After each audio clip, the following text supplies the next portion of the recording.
अस्सलाम वालेकुम dear friends. तो आज है फ्राइडे और रमज़ान का है सेकंड फ्राइडे। आप लोग को बहुत बहुत मुबारक हो जुमा।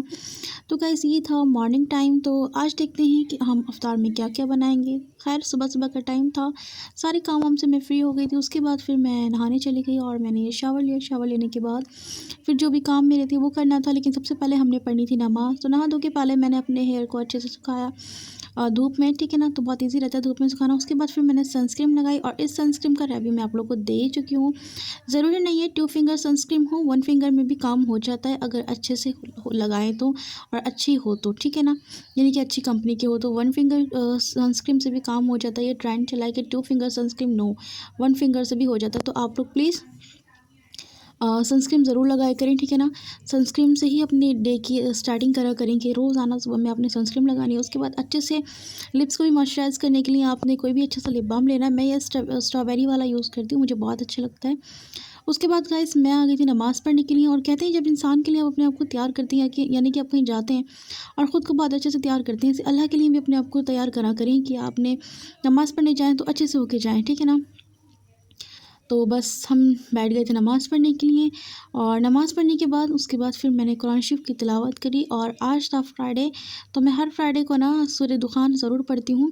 सूरह दुखान भी पढ़ने की बहुत फ़जीलत है, जैसे कि सूरह कहफ पढ़ने की फ़जीलत है। तो जब हम सूरह कहफ नहीं पढ़ पाते हैं, इतना टाइम नहीं होता, तो हमने सूरह दुखान पढ़नी होती है, क्योंकि सूरह कहफ थोड़ी बड़ी है, उसमें काफ़ी टाइम लग जाता है। तो मेरा जो पारा था वो 25वां स्टार्ट हो गया माशाल्लाह। लेकिन मैं पहले सूरह कहफ सूरह दुखान पढ़ती हूँ उस जुमे में। उसके बाद फिर वो पढ़ूँगी, मैं अपना जो पारा है ना वो पढ़ूँगी। तो अभी हमने सूरह दुखान पढ़ी और सूरह दुखान है, सूरह कहफ, ये सब तो ऐसी से हमारी मुँह ज़ुबानी रट गई है माशाल्लाह। पारा खुलते ही फटाफट फटाफट पढ़ते लेते हैं और मुश्किल से मुझे इसको पढ़ने में 2 से 3 मिनट लगते हैं बस। सूरह दुखान को काफ़ी फ़जीलत है इसकी। और वैसे भी कहते हैं किसी किसी भी गम परेशानी में अगर पढ़ा जाए सूरह दुखान को, तो अल्लाह ताला उसको आसान करता है आपके लिए। तो बस हमने सूरह दुखान को पढ़ा। उसके बाद 25वां पारा जो मेरा स्टार्ट हुआ है माशाल्लाह, आज उसको मैंने पढ़ा है अपना सबक। और आधा ही पारा बस मैं इसको पढ़ पाई थी आज, क्योंकि मुझे थोड़ा बहुत काम था, वो सब काम भी मुझे करना था। तो वो अल्लाह का शुक्र है कि नमाज़ भी अच्छे से हो गई और पारा भी अच्छे से पढ़ लिया। कल की तो नमाज़ हमारी मिस हो गई थी ज़ोहर की, क्योंकि कल मैं कहीं गई थी काम से और बहुत थक गई थी और बहुत देर हो गई थी, तो कल ज़ोहर की नमाज़ मुझसे मिस हो गई थी। खैर आज की मिल गई अल्हम्दुलिल्लाह। उसके बाद फिर कुरान शरीफ पढ़ने के बाद फिर मैंने कुरान शरीफ को लगाया अपने सीने से और मैंने अल्लाह ताला से करी दुआ। गाइस जब हम लोग कुरान शरीफ को सीने से ला के दुआ करते हैं ना, तो बहुत सुकून मिलता है। और मैं हमेशा ऐसे ही दुआ करती हूँ, जब भी मैं कुरान शरीफ पढ़ लेती हूँ तो उसको अपने सीने से लगा के ढेर सारी दुआएं मांगती हूँ। इतना सुकून दिल को मिलता है बहुत ज़्यादा। कभी भी आपकी तबीयत भी ख़राब हो ना, तो आप ऐसे सीने से ला के कुरान शरीफ को और अपनी दुआएं मांगे, अल्लाह पाक ज़रूर कबूल करेगा। तो हमने कुरान शरीफ पढ़ ली थी और उसके बाद हमने दुआ भी कर ली अल्लाह पाक से ढेर सारी। उसके बाद फिर मैंने कुरान शरीफ को रख दिया इसमें जुल्दान में। और फिर मैंने ये सब हटाया, यानी कि कुरान शरीफ को मैंने अच्छे से जुल्दान में करने के बाद इसको इस तरह से कर दिया, उसको कवर कर दिया।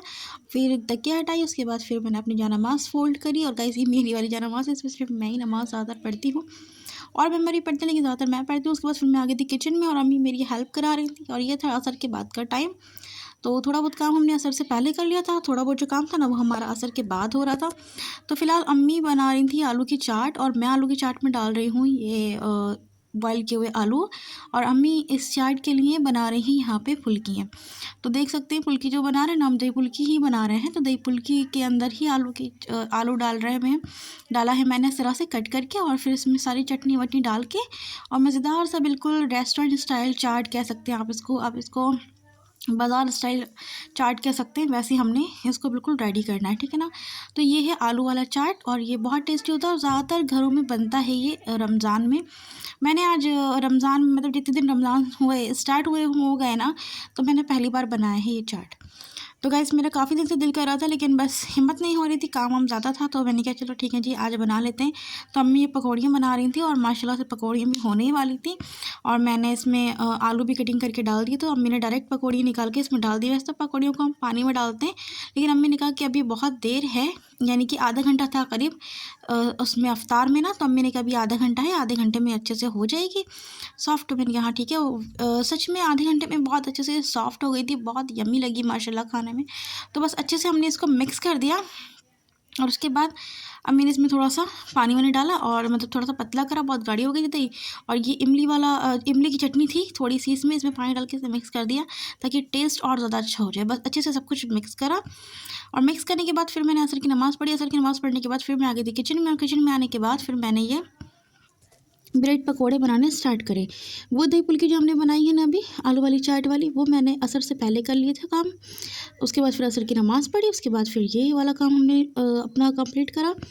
जितने हमें ब्रेड पकोड़े बनाने थे, और सारी ब्रेड पे हमने अच्छे से इस तरह से देखें, ये देखें इस तरह से हमने सब पे पतली पतली बिल्कुल लेयर लगाई है इसकी आलू की, ठीक है ना। आलू के भरते की हमने बिल्कुल पतली लेयरिंग करी है, बहुत ज़्यादा हमने लेयर इस पर नहीं लगाई, बिल्कुल पतली लगाई ताकि खाने में यमी लगे और सॉफ्ट बने।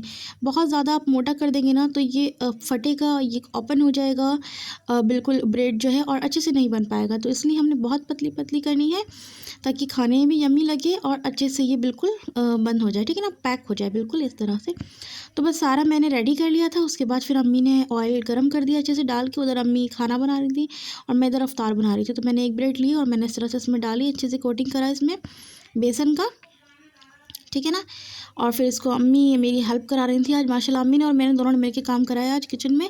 अकेले आज मैंने बिल्कुल काम नहीं करा, हम दोनों ने मिलकर काम करा, क्योंकि कल तो हम लोग बहुत थके हुए थे, बहुत ज़्यादा, और बहुत ज़्यादा थकन हो गई थी कल। तो बस सब लोग आज हम दोनों मिलकर काम कर रहे थे, अम्मी और मैं।